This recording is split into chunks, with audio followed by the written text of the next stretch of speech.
কল্পনা করুন আপনি ২১ জন লোকের সাথে একটি নৌকায় আছেন, কিছু মজা করছেন, ভ্রমণ করছেন এবং সবকিছু স্বাভাবিক বলে মনে হচ্ছে, কিন্তু হঠাৎ নৌকাটি উল্টে যায়।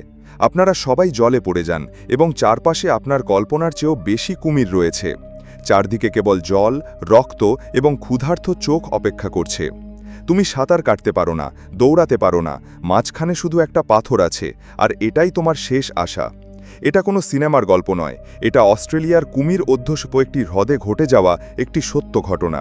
তাহলে প্রশ্ন হলো, পিয়াদের মধ্যে কতজন বেঁচে ছিল এবং কিভাবে সেই রোমাঞ্চকর উদ্ধার অভিযানটি সংঘটিত হয়েছিল? এই গল্পটি শুরু হয় উত্তর অস্ট্রেলিয়ার একটি প্রত্যন্ত অঞ্চলে, যেখানে হ্রদগুলি সুন্দর কিন্তু তাদের নিচে মৃত্যু লুকিয়ে আছে। বছরটা ছিল 1870। পর্যটক, গ্রামবাসী এবং স্থানীয় একজন গাইড সহ একদল লোক ছোট নৌকা ভ্রমণে বেরিয়েছিল। আবহাওয়া পরিষ্কার ছিল, পরিবেশ ছিল মজার, লোকেরা হাসছিল এবং ছবি তুলছিল। কেউই ভাবতে পারেনি যে এই যাত্রা তাদের জীবন ও মৃত্যুর মাঝখানে দাঁড়িয়ে দেবে। নৌকাটি ধীরে ধীরে মুন্ডারা হ্রদ নামক একটি হ্রদে প্রবেশ করছিল। বাইরে থেকে এই হ্রদটি শান্ত দেখাচ্ছিল, যেন স্বর্গরাজ্য, কিন্তু একই হ্রদের নিচে লুকিয়েছিল কয়েক ডজন কুমির, যারা বছরের পর বছর ধরে মানুষের থেকে দূরে বিপজ্জনক ছিল। স্থানীয় গাইড আমাদের সতর্ক করে দিয়েছিলেন নৌকা থেকে না নামতে এবং হাত পা জলে না ঠেলে দিতে, কারণ এখানে কুমির ছিল। কিন্তু তবুও একটি ছোট ভুলের ফলে নৌকাটি ভারসাম্য হারিয়ে ফেলে। কয়েক সেকেন্ডের মধ্যে নৌকাটি উল্টে যায় এবং ২১ জন সরাসরি কুমিরের জগতে পড়ে যায়। নৌকাটি উল্টে যাওয়ার সাথে সাথে সব কিছু থেমে গেল। মানুষ পানিতে পড়ে গেল, তাদের পোশাক ভিজে গেল এবং কেউ বুঝতে পারছিল না কি করবে। সবচেয়ে বড় ভয় ছিল কুমিরের, এবং তারপর যা ঘটেছিল তাই হলো। জলে একটা হইচই শুরু হলো। প্রথমে একটা ছায়া, তারপর দুটো, তারপর জল কেটে ফেলা কুমিরের তীক্ষ্ণ চোখ আর চোয়াল দেখা গেল। মানুষের চিৎকার প্রতিধ্বনিত হতে লাগল। কেউ কেউ উন্মত্তভাবে সাঁতার কাটতে শুরু করল, কেউ কেউ সাহায্যের জন্য চিৎকার করতে লাগল, কিন্তু হ্রদের ওই অংশে কোনো তীর ছিল না। তারপর কিছু লোক লক্ষ্য করল, হ্রদের মাঝখানে একটি পাথর ছিল, যা জলের থেকে কিছুটা ওপরে ছিল। সেই পাথরটি ছোট ছিল, কিন্তু এটাই ছিল আশার শেষ আলো। ১৩১৫ জন মানুষ কোনোভাবে সাঁতার কেটে সেই পাথরে পৌঁছেছিল। কুমিরগুলো এখন আরও কাছে এসে পৌঁছেছে, এবং যারা পাথরের কাছে পৌঁছাতে পারেনি তাদের টেনে বের করা হয়েছে। ঢেউয়ের মধ্যে কেবল চিৎকার প্রতিধ্বনিত হচ্ছিল, আর সেই পাথরটি এখন জীবন ও মৃত্যুর সীমানা হয়ে দাঁড়িয়েছে। এখন একটি ছোট পাথরের ওপর ১৫ জন লোক জড়ো হয়েছিল। হ্রদের মাঝখানের পাথরটি চারদিকে কুমির দ্বারা বেষ্টিত, এত ছোট ছিল যে সমস্ত মানুষ ঠিকমতো বসতে পারছিল না।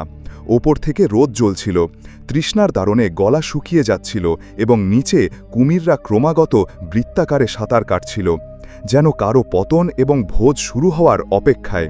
প্রত্যেকটি ছোট শব্দ, ঢেউয়ের প্রতিটি নড়াচড়া প্রতি মুহূর্তে ভয়কে আরও গভীর করে তুলছিল। কারো কাছে ফোন ছিল না, রেডিও ছিল না, কোনো সাহায্যকারী ছিল না। রাতগুলি আরও ভয়ঙ্কর হয়ে উঠত যখন অন্ধকারে কুমিরের চোখ জ্বলছিল, আর জল থেকে উঠে আসা নীরবতা চিৎকারের চেয়েও ভয়ঙ্কর মনে হচ্ছিল। কেউ কাঁপছিল, কেউ প্রার্থনা করছিল, কিন্তু সবাই একটা জিনিস বুঝতে পেরেছিল, যদি তুমি এখান থেকে পালাতে চাও তাহলে সাহস হারাবে না।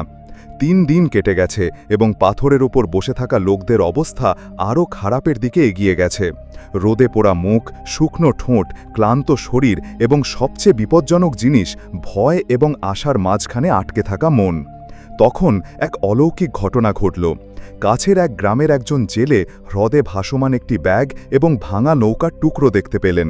তিনি সন্দেহ করলেন যে কিছু একটা সমস্যা হয়েছে। তিনি তাৎক্ষণিকভাবে স্থানীয় কর্তৃপক্ষকে অবহিত করেন এবং কয়েক ঘন্টার মধ্যে একটি পুলিশ উদ্ধারকারী দল এবং একটি হেলিকপ্টার পাঠানো হয়। হেলিকপ্টারটি যখন হ্রদের ওপর দিয়ে উঠছিল, তখন পাথরের ওপর আটকে পড়া লোকেরা তাদের শেষ শক্তি দিয়ে চিৎকার করে উঠল, আমরা তোমাদের বাঁচাতে এসেছি। হেলিকপ্টার থেকে একটি ছোট পাথর দেখা গেল এবং তার ওপর ১৫ জন লোক যেন যুদ্ধ থেকে বেঁচে যাওয়া শেষ সৈনিক উদ্ধারকারী দলকে ব্যাখ্যা করা হয়েছিল। ব্যাপারটা সহজ নয়, কিন্তু মশা ভরা হ্রদে অবতরণ করা মানে মৃত্যুকে আমন্ত্রণ জানানো। কিন্তু তবুও অভিযান শুরু হয়েছিল। এখন অস্ট্রেলিয়ার সবচেয়ে বিপজ্জনক উদ্ধার অভিযান শুরু হয়েছিল। হেলিকপ্টারটি বাতাসে ঘোরাফেরা করছিল, নিচে হ্রদের জল ছিল এবং তাতে কয়েক ডজন কুমির ছিল। উদ্ধারকারী দল সিদ্ধান্ত নেয় যে যেহেতু তারা সরাসরি নিচে নামতে পারবে না, তাই দড়ির সাহায্যে তাদের একে একে লোকদের টেনে তুলতে হবে। কিন্তু এই কাজটি সহজ ছিল না। দড়িটি নামার সাথে সাথেই লোকেরা তাদের অবশিষ্ট শক্তি দিয়ে একে অপরকে টেনে ওপরে তুলতে শুরু করে। প্রতিটি সেকেন্ড ছিল মৃত্যুর বিরুদ্ধে প্রতিযোগিতা, কারণ কুমিররাও বুঝতে পেরেছিল যে কিছু একটা ঘটছে। একটি কুমির এত কাছে এসেছিল যে সে দড়ির নিচে ঝাঁপিয়ে পড়তে শুরু করেছিল। হেলিকপ্টারটি তাকে দ্রুত টেনে তুলে নেয় এবং অল্পের জন্য তাকে উদ্ধার করা হয়। পুরো অভিযানে 2 ঘন্টা সময় লেগেছিল, কিন্তু অবশেষে 13 জনকে নিরাপদে উদ্ধার করা হয়। বাকি 2 জন এতটাই ভীত এবং ক্লান্ত ছিল যে পরে মেডিকেল টিমের সাহায্যে তাদের উদ্ধার করা হয়। উদ্ধারকারী দলের একজন সদস্য বলেন, আজ আমরা শুধু জীবন বাঁচাইনি, সাহস ও মানবতা বাঁচিয়েছি। উদ্ধার কাজ সম্পন্ন হয়েছে, কিন্তু প্রতিটি গল্পের মধ্যেই লুকিয়ে আছে একটি তিক্ত সত্য। এই দুর্ঘটনায় নৌকা ডুবে যাওয়ার সময় 6 জন মানুষ কখনো পাথরের কাছে পৌঁছাতে পারেনি। তারা কুমিরের মধ্যে আটকা পড়ে এবং পরবর্তী কয়েক ঘন্টার মধ্যে তাদের কোনো খবর পাওয়া যায়নি।